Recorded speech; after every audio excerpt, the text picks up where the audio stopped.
Fala pessoal, como vocês estão hoje? Trazendo mais um vídeo aqui para o canal. Hoje a gente vai falar sobre três ações que estão extremamente descontadas na nossa bolsa brasileira, certo? Então são três empresas muito boas, já passam aqui no crivo de qualidade, não vou trazer nada ruim para vocês, certo? Então são três empresas realmente muito boas que estão sendo recomendadas por grandes estudos. Então tudo aqui é fundamentado, vou passar para vocês todos os dados, a gente vai passar empresa por empresa, a gente vai analisar os fundamentos dela, entender por que elas estão baratas, para ver se tem alguma pegadinha ou não, e depois a gente vai falar também sobre a perspectiva de retorno de cada uma dessas empresas, certo, pessoal? Então, sem se estender muito, vamos direto para o vídeo aqui para a gente conversar, porque pode ser que demore, né? São três empresas para a gente analisar, isso acaba tomando um tempinho, vamos direto para o vídeo. Bom, primeiro aqui na tela a gente já tem Banco do Brasil Seguridade, é a primeira empresa que a gente vai analisar aqui.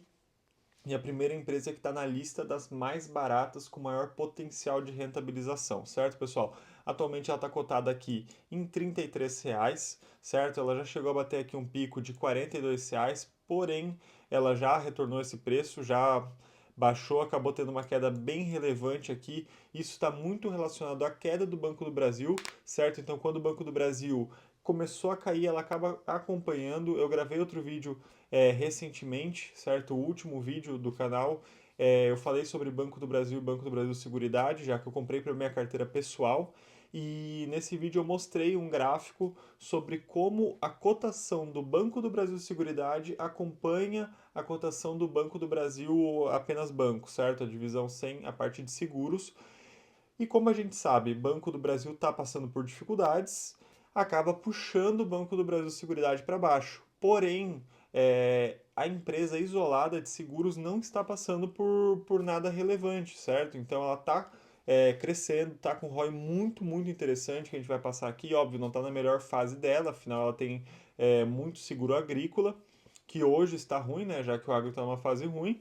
Porém, isso é uma coisa muito forte quando o agro voltar a crescer. Afinal, ela é muito dominante na carteira agro, isso acaba se tornando uma vantagem de mercado quando o agro retornar à potência. A gente sabe que isso invariavelmente vai acontecer. São ciclos de mercado, isso é nato é, da bolsa de valores, da renda variável, está num período de baixa, porém a gente sabe que vai retornar. Beleza.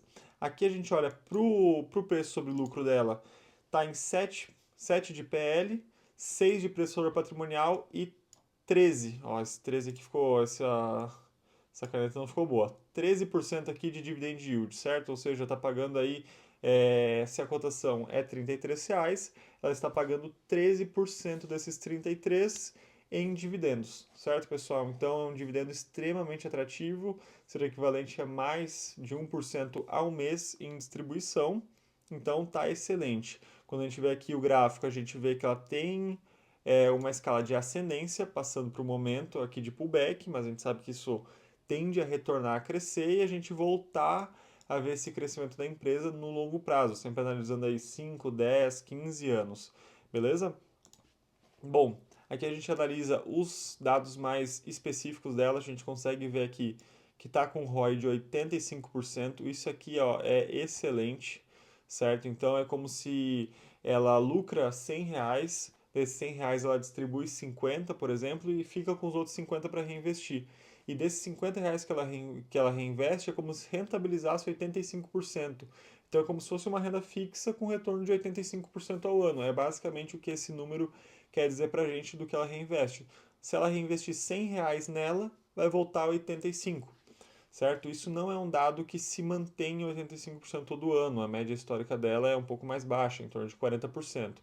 Porém, 40% já é um ROI extremamente atrativo, já é muito, muito bom. Certo? Aqui a gente vê que tem um payout de 127%, mas existem algumas divergências, isso é uma distribuição extraordinária, então não faz parte do padrão. E aqui embaixo a gente vê que ela está com um CAGR de lucro de 18%. Isso significa que o lucro dela cresceu 18% nos últimos 5 anos, isso composto. Então, 18 sobre 18 sobre 18 sobre 18 sobre 18. Então, e a gente sabe que isso aqui, 18%, é mais do que qualquer renda fixa também, por exemplo, certo? Então, é um crescimento de lucro muito, muito atrativo. Empresas de seguro são muito previsíveis, então elas conseguem estruturar bem o seu negócio.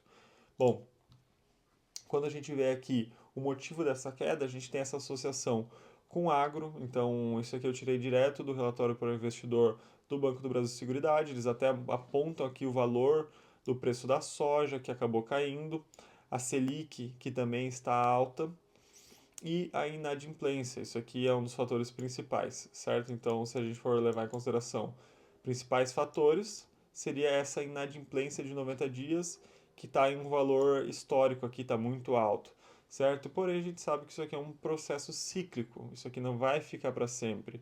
A gente teve momentos de muito choque para uma empresa de seguros, que foi uma pandemia, a guerra da Ucrânia, a Rússia e a Ucrânia não impacta tanto a parte de seguros, mas eles listaram aqui, mas aqui, por exemplo, isso aqui já impacta bastante Banco do Brasil Seguridade, certo? Porém, é uma empresa que segue firme, segue lucrando e vida que segue, faz parte dos ciclos. A gente vê aqui que a Genial tem um preço sugerido, um preço-alvo para o Banco do Brasil Seguridade de 47%, uma recomendação de compra com potencial de 45%. Essas recomendações, elas não são extremamente confiáveis, mas serve como a gente tem pode analisar como um termômetro, certo? Elas nem sempre acertam, mas é bom a gente dar uma olhadinha. Não dá para tomar decisão isolado por uma recomendação de investimentos, porque isso não dá certo, certo? Você precisa saber analisar. Bom, aqui a gente está analisando o valor distribuído em dividendos pelo Banco do Brasil Seguridade por ano. Então, cada cota distribuiu esses valores aqui, certo? Então, mais ou menos 1,80 aqui por ano. Porém, a gente vê que em 2021 teve uma queda pós-pandemia, né, normal, depois de uma pandemia. Porém, depois disso aqui, ela apresentou um aumento muito, muito acentuado na distribuição de dividendos, que a gente deve continuar vendo em 2026, 27, 28, 29, 30. Afinal, a empresa continua crescendo e o lucro também acaba acompanhando no caso do Banco do Brasil Seguridade, certo? Ela acabou se tornando uma pagadora excelente. A gente vê aqui que o histórico de 5 anos é 7,5%, porém o dividendo atual está em 13%, porque a cotação está caindo, então o valor respectivo em porcentagem acaba subindo, certo? Então a gente vê aqui que ela é muito consistente e felizmente ainda está crescendo esse dividendo, que é extremamente atrativo. Quando a gente compara com os pares, a gente vê que o Banco do Brasil Seguridade tem um dos pares mais atrativos. Eu vou desconsiderar aqui o IRB, porque ela é uma resseguradora, então ela não é uma seguradora para o público final, não é uma seguradora de varejo, né? Então o que a gente considera aqui como seguradora mesmo são essas três. A gente vê que a gente tem o PL mais barato, o preço patrimonial não é o mais barato, mas o ROI é extremamente absurdo, o dividend yield é extremamente absurdo, um ótimo valor de mercado e o número aqui não está aparecendo, então a gente desconsidera esses dados aqui, certo? Não puxou. Então a gente vê aqui que os múltiplos são muito interessantes. Caixa Seguridade também é uma ótima empresa. Porto Seguro também é uma ótima empresa, só não considero, eu acho que Porto Seguro é a maior, digamos assim, disputa com o Banco do Brasil Seguridade entre a melhor seguradora da bolsa, porém, no momento, Porto Seguro está caro demais, ao meu ver, certo? Aqui a gente consegue comparar com o Ibovespa e com o IPCA, então a gente vê aqui que nos últimos 5 anos, Banco do Brasil Seguridade chegou a atingir 112% de retorno, bem mais alto do que qualquer um dos outros investimentos. Analisando aqui a curva de cotação versus lucro, a gente vê que ela sempre se acompanha, porém agora a gente abriu aqui a boca do jacaré. Isso significa o quê? Que o lucro se manteve ou subiu, porém a cotação está caindo. Esse espaço entre cotação e lucro é o que nos dá margem, nos dá upside, nos dá uma oportunidade de investir e ter um retorno extremamente atrativo, certo? Bom, indo para a próxima empresa, para a gente não perder tempo, já foi 9 minutos de gravação aqui, a gente está na primeira empresa, a gente tem Vale, certo? Atualmente uma cotação de 55, um preço patrimonial de 1,18, dividend yield de 8% e um PL de 8,69. A Vale teve esse rally aqui em 2020 que fez ela sair de R$ 60 para R$ 120. Foi basicamente 100% de retorno, basicamente não, né? Foi 100% de retorno em questão aí de 4 meses, mais ou menos. Foi um rally insano que foi correlacionado com o ciclo da commodity. Depois disso, o valor do ferro foi diminuindo, ela também foi acompanhando para baixo. Isso também tem alguns outros fatores, como por exemplo a dependência do mercado chinês, a gente vai entrar mais para frente nesses detalhes. Bom, quando a gente analisa aqui, a gente vê o PL que a gente já comentou, o dividendo que a gente já comentou, a margem líquida de 14% é extremamente atrativo, principalmente pensando que a gente está num ciclo de baixa, ela consegue manter essa margem líquida. O payout, devido a esse período mais escasso, né, com menor renda, ela acaba distribuindo mais. Porém, isso aqui, 75% de payout, num período onde o ciclo está alto, onde o mercado está aquecido, vira uma bomba de distribuição, traz um retorno absurdo em dividendos, certo? Tanto que a gente vê aqui que o CAGR de lucros e de receita não subiu muito nos últimos 5 anos, não subiu nada, basicamente, que seria o crescimento analisado, mas ela consegue manter, né? Mesmo num período de baixa da commodity, ela consegue manter. E para quem já leu os livros do Howard Marks, ou também quem não leu, enfim, a gente vê pelo a indicação do Howard Marks de que investir em commodities é feito nos momentos onde a commodity não está valendo nada ou está valendo mal. Então, geralmente, empresas de commodity você vai comprar quando os múltiplos não estão bonitos, o PL não está no mais barato. Mas, por exemplo, assim, se dá um estouro e o ferro, por exemplo, começa a valer o dobro, o triplo, que isso é uma coisa que acontece no mercado, né? Ela estoura para cima a commodity, depois abaixa e assim vai. Se ela triplica, esse PL já vai lá para casa dos 3, certo? Se ela duplica, já vai lá para casa dos 4,5. Ou seja, quando isso acontecer, a gente vai estar duplicando, vai estar cortando pela metade, por um terço o nosso PL. Então, 2 terços. Então é isso que a gente tem que analisar, que a gente tem que aproveitar o momento enquanto a commodity não está interessante. A gente vê aqui que no ciclo de alta da commodity, ela chegou a distribuir 14,60 em um ano, apenas um ano. Então a gente vê que, meu, tava distribuindo normalzinho, aqui baixinho, quando a commodity não tava valendo bem, mas ela vem em um ano e faz tudo valer a pena, né? Depois aqui ela também distribuiu uma pancada. Aqui também foi bom, aqui também foi bom, aqui também foi bom, porém a gente vê aqui que teve uma tendência de queda. Isso se mantém, né, para esse ano por conta dessa questão da desvalorização do minério de ferro. A gente vê aqui que o minério é responsável por 79%, por isso que eu estou falando tanto dele, né? Mas ele é responsável por 79% da receita da Vale, por isso que ela é tão relevante. Porém, o cobre e o níquel, eles também estão se tornando cada vez mais relevantes, principalmente o cobre. Está se tornando cada vez mais importante para a carteira da Vale, servindo como uma diversificação para não ficar tão dependente do ferro e também para trazer mais valorização, mais lucro, mais margem em períodos de baixa, certo? Mas a gente vê aqui que, de qualquer forma, a receita é absurda, né? Em um trimestre, ela vender 47 bilhões é coisa de louco, né? Não é qualquer empresa no mundo que tem esse tipo de faturamento. E aqui vem outra situação que é um pouco delicada da Vale, que é essa dependência chinesa de 50% das exportações irem para a China e a China não estar num momento tão bom. Isso acaba se tornando não tão favorável para ela, certo? Então, pô, se a China estava tão acelerada construindo, tanto que a China estava até construindo cidades fantasmas, né? Construía, depois demolia, estava realmente uma bolha imobiliária lá. Porém, a gente viu que elas deram uma desacelerada, o minério também deu uma desacelerada, e isso acabou sendo dois fatores que puxaram para baixo. Mas a gente passando por um outro ciclo de alta, a gente vê a Vale ascendendo de novo, certo?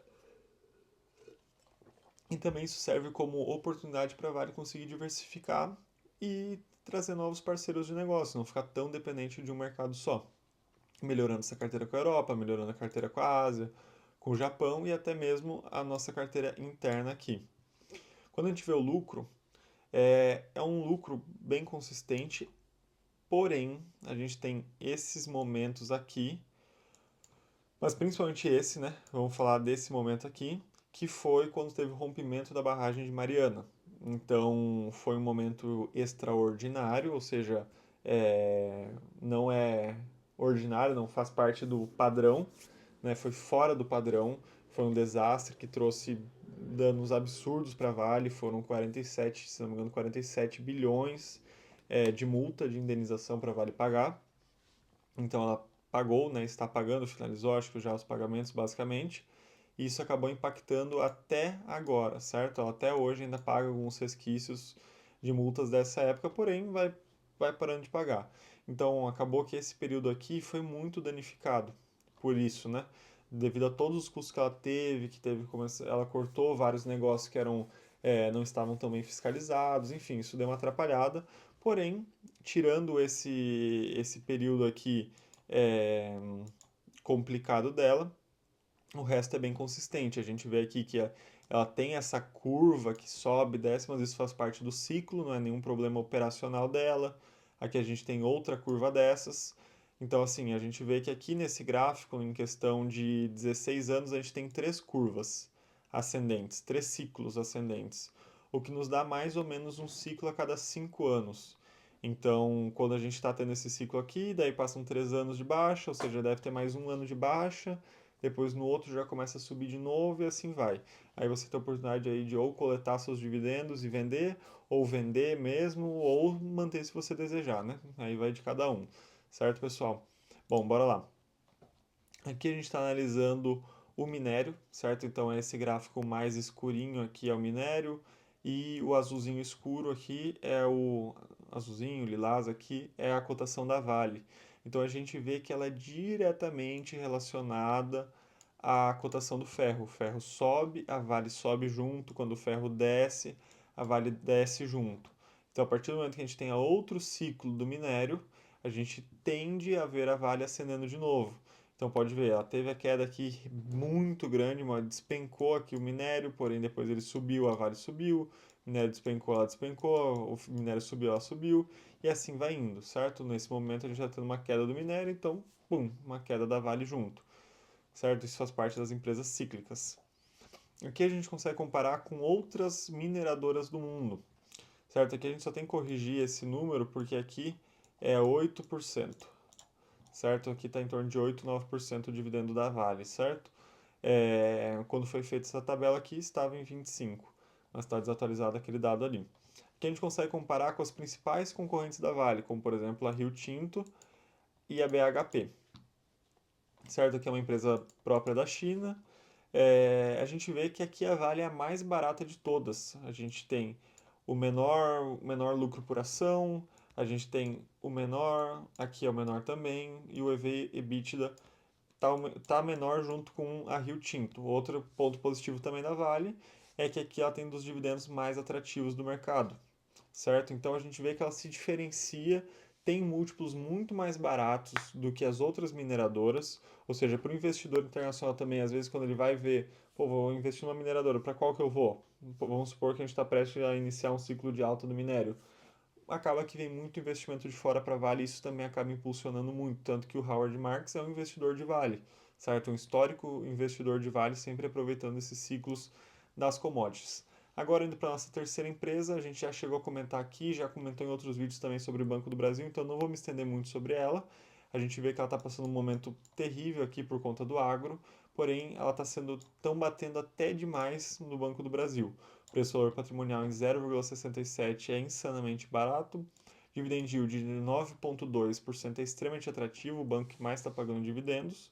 Um PL de 7,64, porém isso depende um pouco. Se a gente olhar para um cenário mais pessimista, a gente vê para um PL nos próximos anos de 7.